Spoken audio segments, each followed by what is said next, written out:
নমস্কাৰ বন্ধু বান্ধৱীসকল, মোৰ চেনেলৰ অন্য এটা ভিডিঅ'লৈ আপোনালোক সকলোকে স্বাগতম জনাইছোঁ। লগতে সাধাৰণ জ্ঞানৰ প্ৰশ্ন উত্তৰবোৰ পাই থাকিবলৈ চেনেলটো ছাবস্ক্ৰাইব কৰিবলৈ নাপাহৰিব। ধন্যবাদ। ১ নম্বৰ প্ৰশ্নটো হৈছে, লাচিত দিৱস কোন তাৰিখে পালন কৰা হয়? ইয়াৰ উত্তৰটো হৈছে লাচিত দিৱস ২৪ নৱেম্বৰ তাৰিখে পালন কৰা হয়। ২ নম্বৰ প্ৰশ্নটো হৈছে, লাচিত বৰফুকনৰ দেউতাকৰ নাম কি আছিল? ইয়াৰ উত্তৰটো হৈছে লাচিত বৰফুকনৰ দেউতাকৰ নাম নেনচাং মোমাই তামুলী বৰবৰুৱা আছিল। ৩ নম্বৰ প্ৰশ্নটো হৈছে, লাচিত বৰফুকনৰ মাতৃৰ নাম কি আছিল? ইয়াৰ উত্তৰটো হৈছে লাচিত বৰফুকনৰ মাতৃৰ নাম নাগেশ্বৰী আইদেউ আছিল। ৪ নম্বৰ প্ৰশ্নটো হৈছে, লাচিত বৰফুকনৰ কিমান চনত জন্ম হৈছিল? ইয়াৰ উত্তৰটো হৈছে লাচিত বৰফুকনৰ ১৬২২ চনৰ ২৪ নৱেম্বৰ তাৰিখে জন্ম হৈছিল।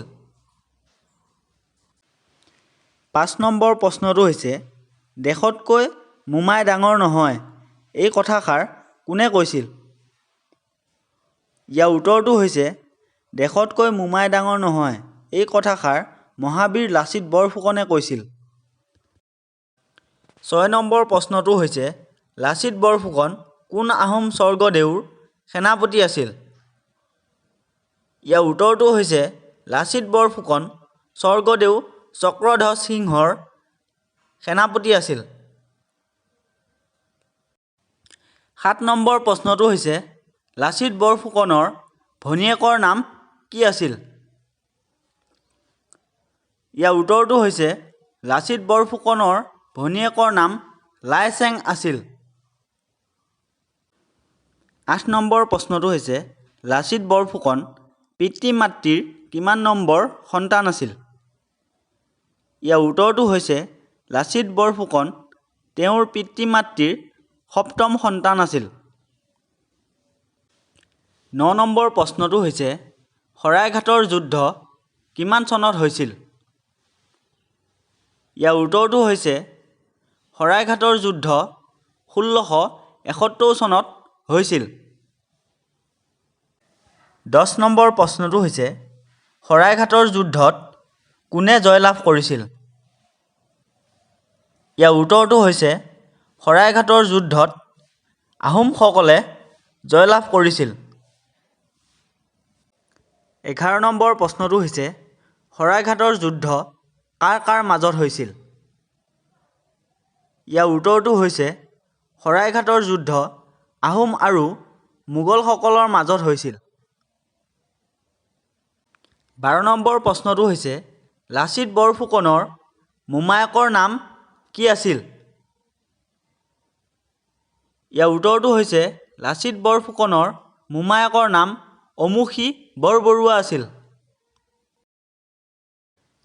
১৩ নম্বৰ প্ৰশ্নটো হৈছে, শৰাইঘাটৰ যুদ্ধৰ সময়ত মোগলৰ সম্ৰাট কোন আছিল? ইয়াৰ উত্তৰটো হৈছে শৰাইঘাটৰ যুদ্ধৰ সময়ত মোগলৰ সম্ৰাট ঔৰংগজেব আছিল। ১৪ নম্বৰ প্ৰশ্নটো হৈছে, লাচিত বৰফুকনৰ কিমান চনত মৃত্যু হৈছিল? ইয়াৰ উত্তৰটো হৈছে লাচিত বৰফুকনৰ ১৬৭২ চনৰ ২৫ এপ্ৰিল তাৰিখে মৃত্যু হৈছিল। ১৫ নম্বৰ প্ৰশ্নটো হৈছে, লাচিত বৰফুকনৰ সমাধিস্থল ক'ত আছে? ইয়াৰ উত্তৰটো হৈছে লাচিত বৰফুকনৰ সমাধিস্থল যোৰহাটৰ হোলোঙাপাৰত আছে। ১৬ নম্বৰ প্ৰশ্নটো হৈছে, মোমাই-কটা গড় ক'ত অৱস্থিত? ইয়াৰ উত্তৰটো হৈছে মোমাই-কটা গড় গুৱাহাটীৰ পশ্চিম প্ৰান্তত অৱস্থিত।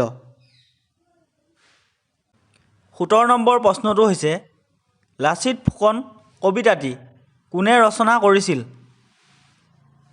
ইয়াৰ উত্তৰটো হৈছে লাচিত ফুকন কবিতাটি দেৱকান্ত বৰুৱাই ৰচনা কৰিছিল।